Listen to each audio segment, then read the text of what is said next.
In a quiet town somewhere in Africa, where the sun rose slowly over rusty rooftops and goats roamed the dusty streets like they owned them, there lived a woman known by everyone. Her name was Mama DoGood. She was not a politician nor a rich businesswoman.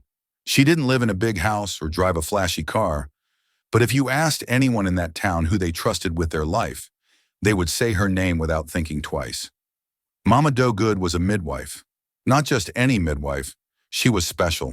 Some even said she was gifted by God. No baby had ever died in her hands, not one. Women from every corner of the region came to her small clinic. Some came on foot, some were carried in old rickety buses, some were brought on motorbikes, holding their swollen bellies and praying they would make it in time. They all came for one reason: to deliver their babies safely. Her clinic wasn't fancy. It had peeling paint on the walls, old beds lined in rows, and a noisy ceiling fan that spun slowly above. But nobody cared, because what they found there was something that money couldn't buy: hope.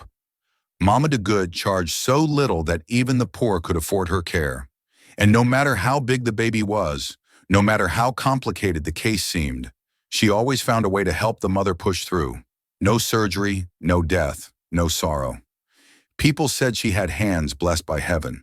They called her the Mother of Mothers. But as her fame grew, so did the whispers. Mama DoGood always insisted on disposing of the placentas of her patients herself. She never let anyone else handle them. Not the nurses, not the relatives, not even the mothers. She would say in a calm voice, "Don't worry. I'll take care of it. I know what to do." And people believed her.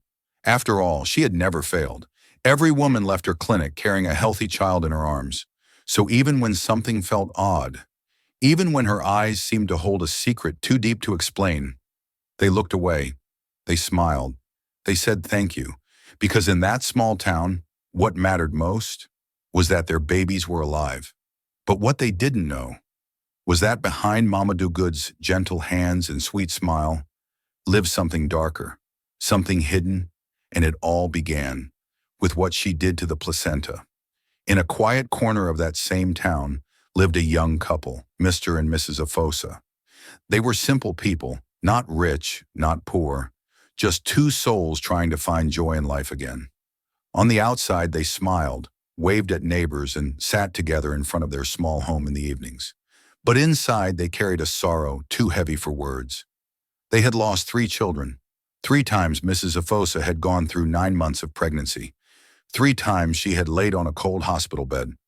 3 times she had been cut open, and 3 times she had gone home with empty arms. All were stillbirths, all through cesarean sections. And each time, the doctors had given a different excuse. This was her 4th pregnancy, and every kick, every movement from the baby brought both hope and fear. They had gone from hospital to hospital. They had tried different doctors, herbalists, even prayer houses. Nothing worked.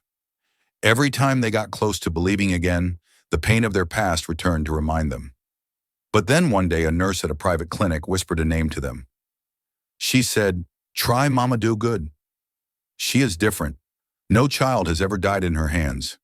They had heard of her before, like everyone else. But now her name sounded louder, clearer, like an answer. Mrs. Efosa was excited. She smiled for the first time in weeks. She held her husband's hands and said, "Please, let's go. Let's try this one. I can't bury another child." Mr. Efosa looked at her.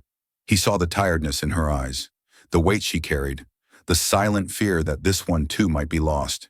He nodded slowly. "We'll go." But deep in his heart, something didn't sit right.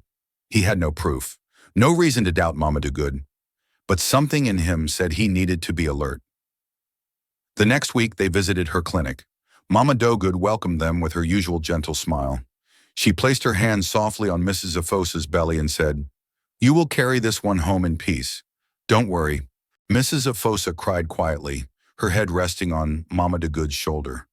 Her husband just watched, silent. From that day on, they started attending antenatal classes at the clinic. Every Tuesday, pregnant women would gather under the mango tree in the clinic compound. Mama DoGood would come out with her notepad and start talking. She taught them how to sit, how to sleep, what to eat and what not to do. Her voice was calm, her words comforting. Then one day during the class, she said something that made Mr. Efosa sit up. She said, "When you deliver, don't worry about the placenta. That one is my duty. I know what to do with it. Nobody else should touch it. No one. Let me handle it. That is how it has always been." Most women nodded, but Mr. Efosa blinked. His eyes narrowed slightly. He turned to his wife and whispered, "Did you hear that?" Mrs. Efosa frowned. "She's the expert. Maybe that's how it's supposed to be." He shook his head gently. "Even in hospitals, they let the family decide what to do with the placenta. This one sounds strange." His wife's eyes began to water. "Please," she said in a whisper, "don't spoil this. I want to keep this baby. If we leave again, and something happens—" Her voice broke. She couldn't finish. Mr. Efosa sighed and looked away. The breeze moved gently through the mango leaves. Other women laughed and chatted. He reached out and held her hand. "Okay," he said softly, "we'll stay." But that night he knelt by his bed and prayed. Then he prayed again in the morning, and again the next night. Because even though he had agreed with his mouth, his spirit refused to rest. And he knew, if anything strange happened, he would be ready. That evening came with heavy clouds. The air was thick, and the wind blew dust across the road as if warning of something.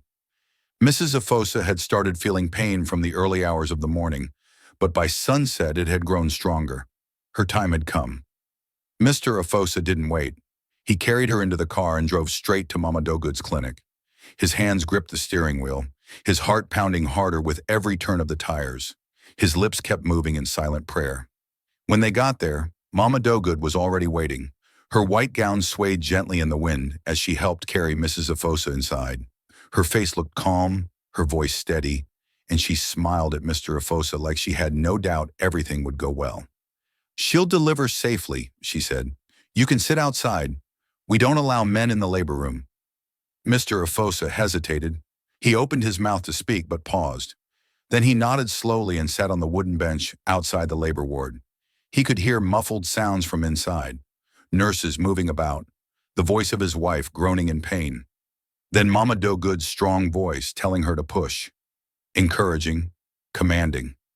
Minutes passed like hours.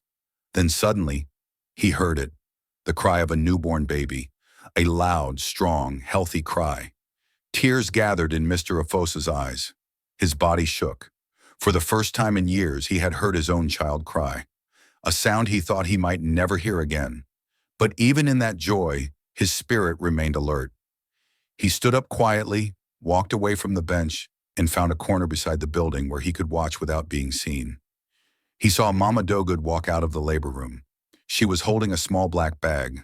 Her steps were careful and deliberate. She didn't call anyone. She didn't speak. She looked around once, then entered a back corridor behind the clinic. Mr. Efosa waited a few seconds, then followed.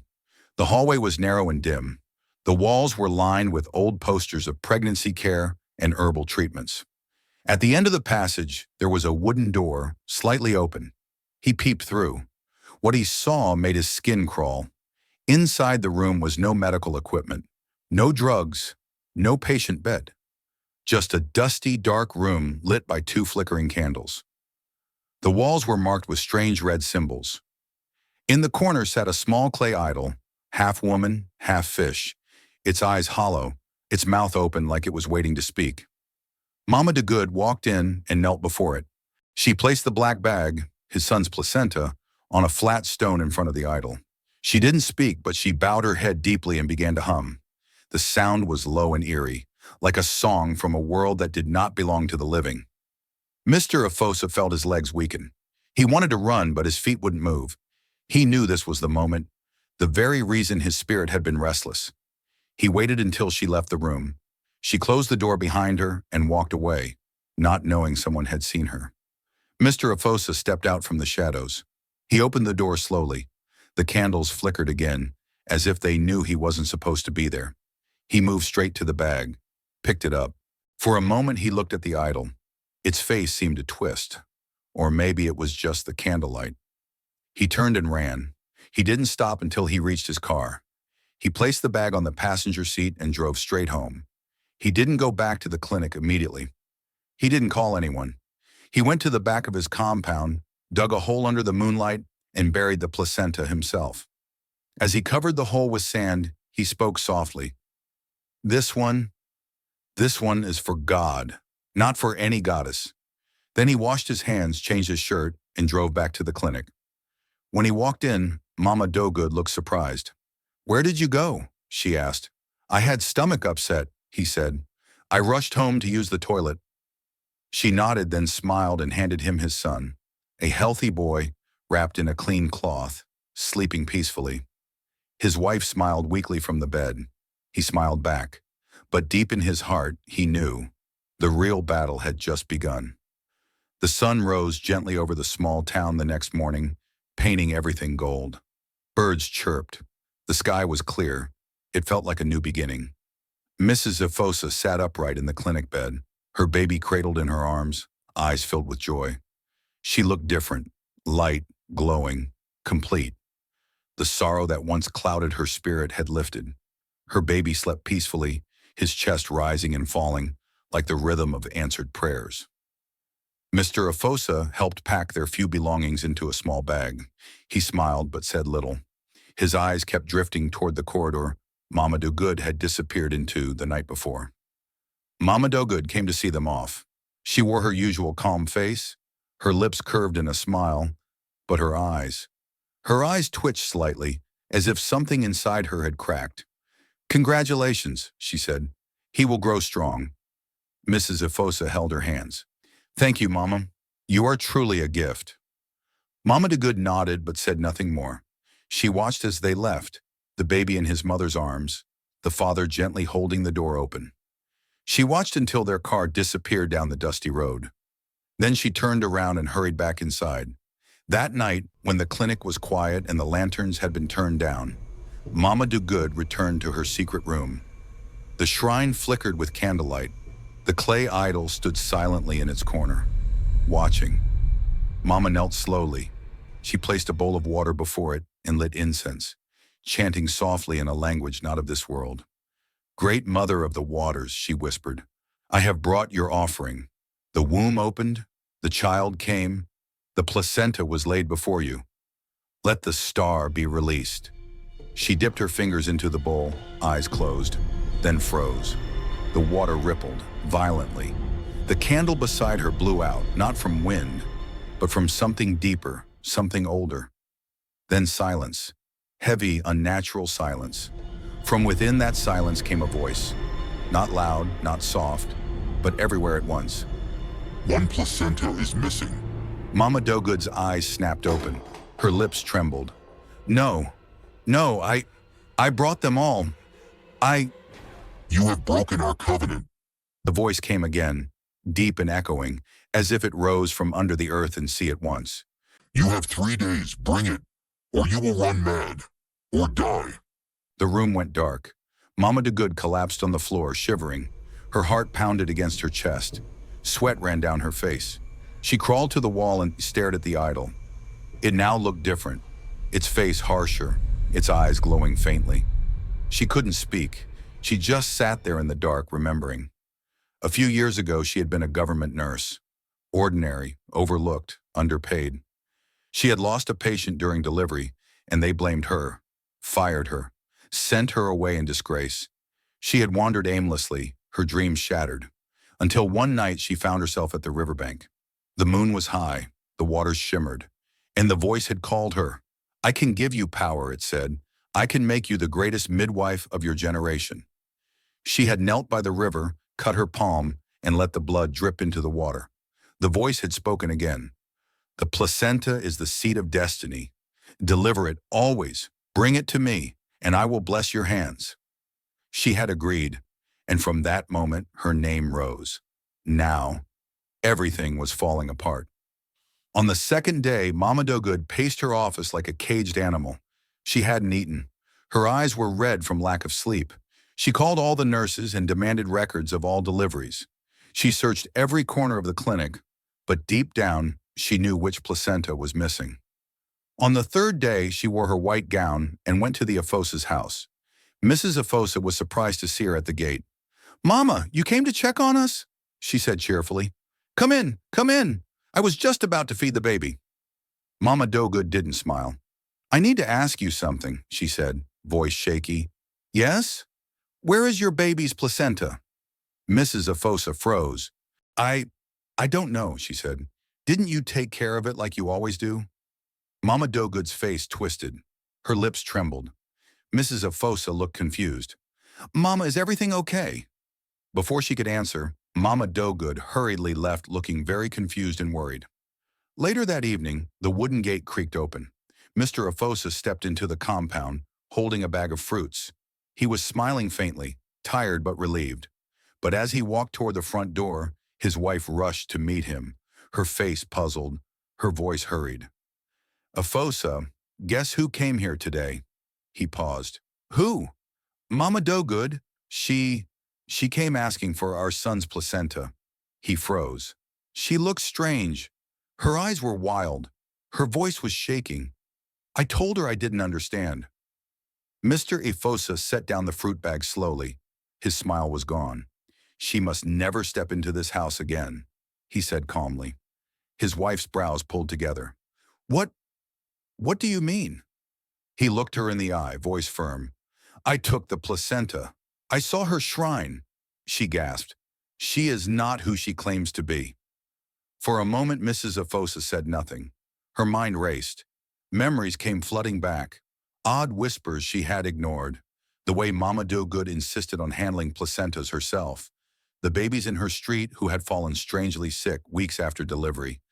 Now it all made sense. To that same night, the wind howled through Mama DoGood's clinic. The windows rattled. Papers fluttered in her office like frightened birds. She didn't sleep. Her eyes were wide, her breath shallow. She tore open cabinets, flipped through dusty files. She was searching, desperate, listing names, tracing addresses, sweating. By morning, she was on the streets, knocking on doors. "Sister Kioma, you gave birth here 3 months ago, yes? The placenta, did you keep it?" The woman looked confused. "No, Mama. You told me not to." Mama DoGood forced a smile. "Yes, yeah, I was only checking. Routine." House by house, door by door, she hunted. Then on the second night, she sent a boy to sneak into the Efosa compound. He carried a small shovel. He crept toward the backyard, searching for where the placenta might be buried. But Mr. Efosa saw movement from his window. He stormed outside and caught the boy.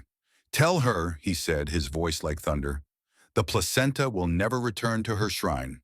The boy ran. By the third day, something had changed in Mama DoGood. She no longer spoke to anyone. Her hair was uncombed, her eyes wide with shadows. At midnight, people saw her wandering barefoot through the streets. She was muttering to herself, shaking her head violently. "I gave them children," she cried. "I took their burdens. I protected them." She marched straight into the town market. "I asked only for the placenta, only the seed of their destiny. They should be grateful." She dropped to her knees, her gown soaked in dirt and sweat. She poured water from a calabash onto her head. People gathered, whispering. A woman screamed, "Mama DoGood, Don run mad, oh!" Traders closed their stalls. Mothers clutched their children tightly. Some wept. Others rushed to the nearest churches. By dawn, the sound of drums and prayer filled the town. Pastors laid hands on children born in Mama DoGood's clinic. Some babies cried uncontrollably. Some coughed in their sleep. Mothers fasted, called on heaven, lit candles. One pastor shouted, "Every stolen star must return. Every hidden glory must be released." People fell to their knees. Others rolled on the floor. The air was thick with fear and repentance. A few days later, 2 government health officials arrived at Mama DoGood's clinic. The signboard that once read, "DoGood Maternity Home, Safe Delivery Always," was now rusted, tilted. They placed a red seal on the gate. "Clinic closed, under investigation." Neighbors watched in silence. No one spoke. No one argued. Mama DoGood herself was no longer seen around. Her relatives had come and taken her away, to a place for those whose minds had lost their way. Her clinic remained locked, the windows dusty, the rooms still holding secrets. And in the town, whenever someone mentioned her name, People lowered their voices. The story became a whisper, a warning, a lesson. They said no child ever died in Mama DoGood's clinic, the old women would say. But no one asked what price she paid for that miracle. Because sometimes what looks like a blessing might be a bargain with darkness. So friends, what did you learn from this story? For me, not every miracle is from God. We must always be prayerful and sensitive in our spirits. If you love African stories that open your eyes and stir your heart, don't forget to like, share, and subscribe to our channel. Turn on notifications so you never miss a powerful tale like this. Drop a comment. Would you have trusted Mama DoGood? Let's talk in the comment section below.